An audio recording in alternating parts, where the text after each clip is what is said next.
Le Grand Matin Sud Radio 7h-10h, Benjamin Glaise.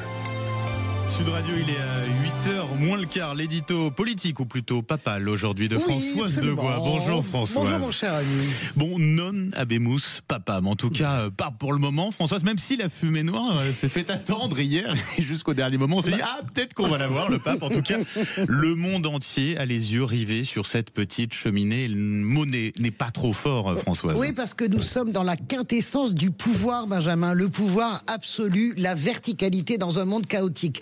Ce claque des portes de la chapelle Sixtine qui se referment sur les 133 cardinaux électeurs, eh bien ça nous change des bips et des badges. Et l'obligation d'écrire sur le papier le nom de son pape, ça nous change des tablettes et des smartphones avec la subtilité ultime. Le nom doit être écrit avec des caractères neutres de manière à ce qu'on ne puisse pas reconnaître votre écriture. Est-ce que vous le saviez ça, hein? Déjà, moi, gauchère, j'y arriverai pas. Pourquoi je parle du pouvoir absolu? Ah bah écoutez, citez-moi un seul homme, une seule femme qui parle à 1,4 milliard d'êtres humains. Juste pour les croyants, je ne vous parle même pas de l'influence exercée à la périphérie. Citez-moi un seul État de 44 hectares avec 400 à 600 habitants en gros et qui a noué des relations diplomatiques avec combien de pays? Ah, c'est le quiz du matin. Beaucoup, 180 pays. Aucun pays au monde n'a ce nombre de relations diplomatiques. Aucun. Imaginez la puissance non seulement financière, mais donc diplomatique du Vatican. Son réseau incroyable de prêtres. Combien d'évêques? 5300 dans le monde entier. Combien de prêtres? 400 000. D'ailleurs, le pape François avait élargi en nommant des cardinaux dans 15 nouveaux pays. Il y a donc désormais, par exemple, un cardinal de Mongolie. Voilà, c'est dire si cette élection est éminemment politique. Et oui, donc ça manœuvre forcément sévère en coulisses, Françoise. Oui, alors on accuse Emmanuel Macron de manœuvrer pour récupérer enfin le trône de Saint-Pierre. Je rappelle que la France n'a jamais eu de pape depuis le XIVe siècle. Et Grégoire XI, je vous remercie parce que c'est vous qui l'avez vérifié ce matin.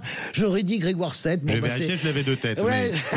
si je puis me permettre. Alors sachez que 5 cardinaux français votent et le président de la République pousse évidemment le cardinal marseillais Jean-Marie Aveline. Sa cote remonte un peu si les Italiens ne se mettent pas d'accord, mais ses chances restent quand même maigres, hein. Il a la vertu d'être dans la continuité du pape François. Giorgia Meloni s'en mêle, évidemment, elle aussi, une des femmes les plus puissantes d'Europe désormais. Ça fait 3 papes, hein, depuis Jean-Paul II, que le Saint-Siège échappe à un Italien qui jusqu'à présent était systématiquement... c'est insupportable. Là, l'occasion est trop belle. Mais c'est difficile de départager les profils différents que sont, par exemple, le cardinal de Bologne, Matteo Zuppi, le successeur de cœur de Francesco, mais un peu trop gauchiste, on va le dire, hein, pour Giorgia Meloni.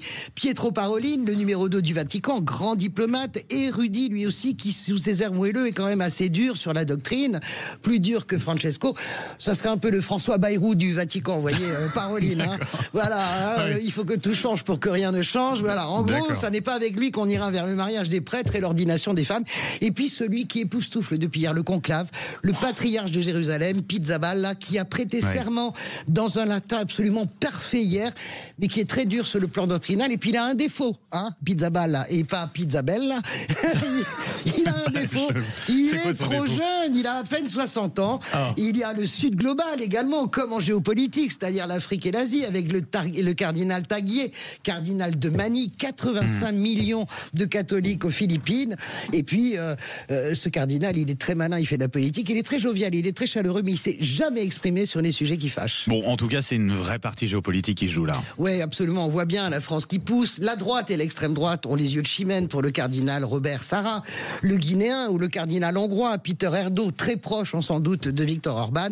La gauche, qui a toujours salué le discours pro-migrant et écologique de François, n'a pas vraiment de favori, il ne faut pas exagérer non plus. Mais on sent bien quand même que le camp progressiste global souhaiterait que la fenêtre ouverte par Francesco, notamment sur les couples gays ou l'écologie, ne se referme pas. Ça paraît quand même compliqué de ne pas l'ouvrir plus encore. François, c'était un jésuite et un très fin politique, et il avait noyé littéralement l'ancienne curie dans un nombre incroyable de nouveaux cardinaux. Ce matin, 133 cardinaux, il y en a 108 qui sont nommés par le pape François. On les voit mal revenir en arrière, et en ça, pourquoi c'est politique? Parce que ça ressemble furieusement à un congrès du Parti Socialiste ou des Républicains. C'est donc spirituel. C'est donc spirituel et politique, d'abord. Merci beaucoup Françoise Degois. On vous retrouvera après les infos de 8h avec Eric Revel. On parlera notamment, grâce à Louis de Kergorlet, de ses pronostics pour voir qui sera le futur pape. C'est incroyable l'argent que ça brasse en ce moment sur Internet. Vous avez parié? Moi j'ai joué. Non, j'ai pas encore joué. Ah, moi j'ai joué. Je vous demanderai pour qui vous avez joué. Vous avez parié il y a des tout à grosses l'heure. cotes, hein.